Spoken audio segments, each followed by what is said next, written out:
Let's welcome Emilio Mazzucatelli.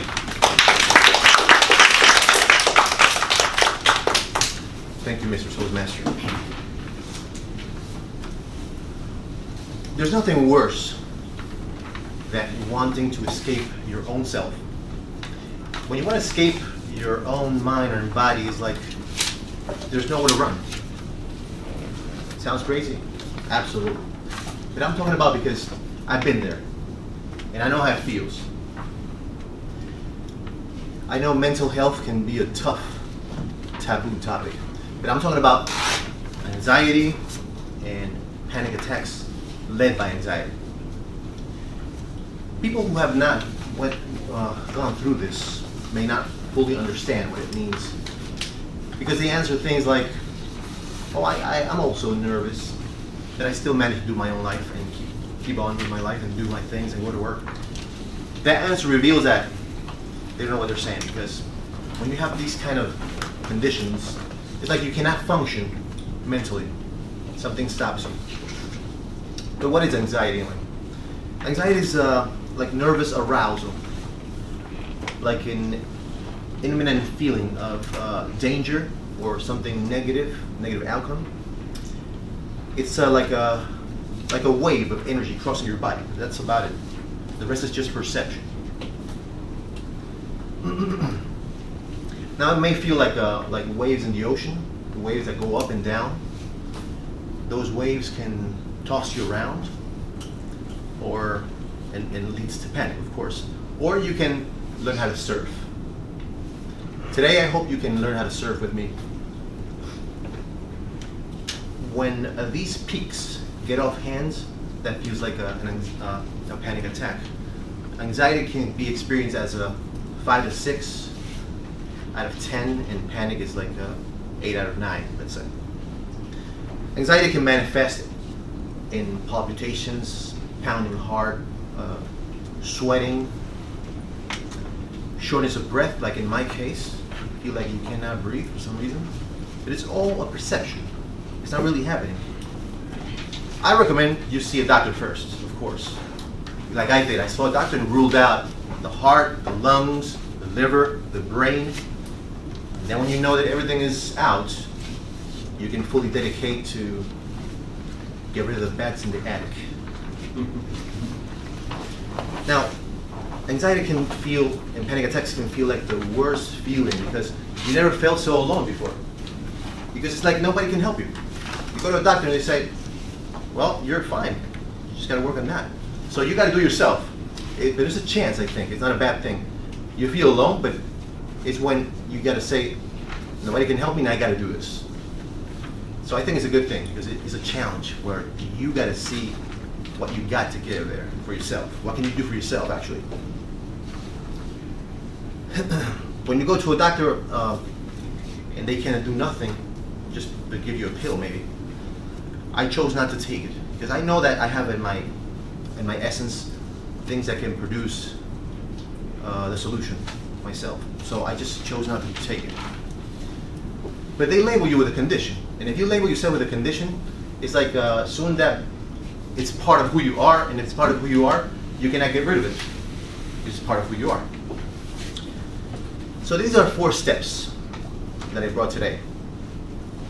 But before I go over them, I encourage you to take notes of what this is, because you might be through this, or somebody you know may be through this. And when those people feel alone, you may be a hand that solves or helps them. But before, I want to go through a few points. For example, I want to tell you this: you will be fine. Okay, this is not going to help. This is not going to kill you. Guaranteed. You're not going nuts. Okay, it's a perception only. It's not the beginning of the end. There's nothing to be ashamed of here. Okay, and it's your chance to grow stronger. And it ends now. If you think it was a condition, no matter how many years you've been with this, it ends now. People just choose to live in the dark with this. And they choose to say that they think they have a problem, right? They have an issue.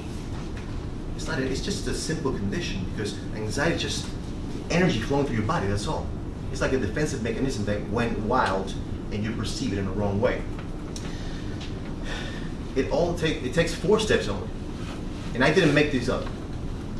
In fact, one of the most renowned psychiatrists of all time, Viktor Frankl, he said this may be probably the only method that can get rid of this condition. The only, but it will solve it. Their response is called. It's a DARE actually, where D stands for diffuse. Now, you diffuse all the what if thoughts. When you go through these attacks, you get all these questions. What if I'm going nuts? What if it's the beginning of a terminal ill? What if I get locked up in a madhouse? What if I'm really sick? What if I just drop anywhere? Like maybe I drive and I just collapse in front of strangers. You got to diffuse all these thoughts because none of these are true. Okay? The attitude here is the attitude of whatever. What if, whatever. What if this? So what? What if that? Well, who cares? That's the attitude. That's going to diffuse the buildup of that anxious tension. And that's the only thing that can do it. The second step is A, for accept. You may put accept or allow. That means let it in. This is a call for non-resistance when this comes. You play along with it, okay? You do not resist. You play along. You say, talk to the anxiety. Say, okay, open the door wide, let it come in, and run through the back door. Just let it in. Just cope with it, okay? Here, the goal is to desensitize the nervous arousal by accepting. Do not resist, okay? These steps are going to get you to feel comfortable in discomfort, because you have to accept that you cannot prevent these episodes from coming. You cannot control this at all, but you can absolutely control how you respond to it. That's the key. Now, these 2 first steps are going to get you to get over this whole situation of anxiety. But in case we're talking about panic attacks, that they may come and they will come, you may go to step number 3. The R stands for run towards. It's a very scary step, I'm telling you, because when the anxiety attacks, and it leads to the panic attack, then you got to say, okay, you know it's energy for your body, that's all. So you can use that energy. You can say, I'm excited about this. You may be feeling you're dying, doesn't matter. Right there, but you have to operate and say, give me more of this. Oh, my heart is pounding, oh my gosh. You know what? I'm wondering how can it feel like even stronger palpitations. I want them. I want to feel them. Shortness of breath. I can't breathe right now. I'm wondering how can I feel my chest even tighter? Ask for it. I know it's scary. You might be saying, I'm feeling like I'm dying. I'm going to ask for more. Yes, that's the key right there. I've been through this. I've been on the floor alone, feeling like I'm going to die, and I was asking for more. And you know what? It eases it out. Right there, it eases it out. It's key. And that's the only, it takes a little practice, of course, but you got to use this. And this leads to the step number 4, E, for engage. Right there, when you go through a panic attack and you ask for more, and when it eases out, right there, you engage into something else. Whatever you were doing, or you engage into a new activity, or you make a phone call. But this, because you can be easing it out, and then it comes back, and you do it again. But the key is to engage into something so you rewire your brain that every time it comes and it goes away, you engage into activity which change your focus. That's the purpose. So you rewire your brain. After a few times, it's going to automatically filter it out. Your wire mechanism is going to filter it out, and you're going to be good. Now, one thing to remember: this is not the ending of the nervous arousal. It's the end of the fear of these sensations. That's the problem. This is like fear of fear. Another point is you will have setbacks, and that's okay. It's part of the recovery. A couple of tips are: you may be a little bit dehydrated. That builds up anxiety. Drink a lot of water these days. You can read out loud. You can sing. That catches back your breath. You may have natural relaxings, which are Magnesium, you have to consult with your doctor because they vary, and some are good and some not. But magnesium is a natural relaxant, like 250 milligrams.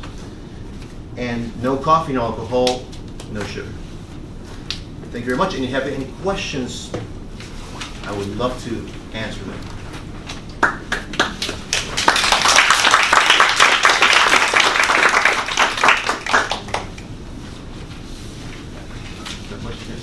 Where'd you get this information? Okay, this is something that is, like I said, back from the 40s, 50s probably, but right now it was implemented by a psychiatrist called Barry McDonough. He put together all these steps, and I saw the testimonials, and I apply everything he says, and it actually works without any additional medicine. It's just here. Anybody else have a question? Yes. Do you look into other forms, alternative types of treatments, such as yoga? And, Absolutely, that's part of the treatment too. Their response also has a part where you have to concentrate on your breathing, and it guides you through a scenario where that's the only thing that works. It may be 20 minutes into that, and you're back to your old self. But it is a few times until then it's automatic and it goes away. And actually right now, they still come. These episodes still come, but they mean nothing. They're like a headache. They're not dominating. It's like a headache or a cold that goes away. When it goes away, it doesn't freak me away now. Yes. So is there a same root cause for all the anxieties or different causes? Like, You know, they're kind of hidden causes because when you know there's something bad going on, you're worried, right? So it's different when you're anxious. You don't know where it's coming from, actually. You may think you know, but probably you don't. So it's kind of a hidden cause. It's like a buildup of a general thing going on, probably. so it's a real cause. It's not exaggerated. Most likely, yes. Yes. I would believe that anxiety and depression is very much connected. If you have too much anxiety, it leads to depression, right? I think it's a long-term build-up, actually, of a continuous condition that you don't take care of. People live with this thinking there's something wrong with them, when you can actually implement this, a little practice and it will go away. It won't control your life. It can come, like I said, because energy flows through us all the time. But sometimes we misunderstand it subconsciously, and then we feel something deadly. But if you keep feeling that, of course, it's going to create a pattern. Good.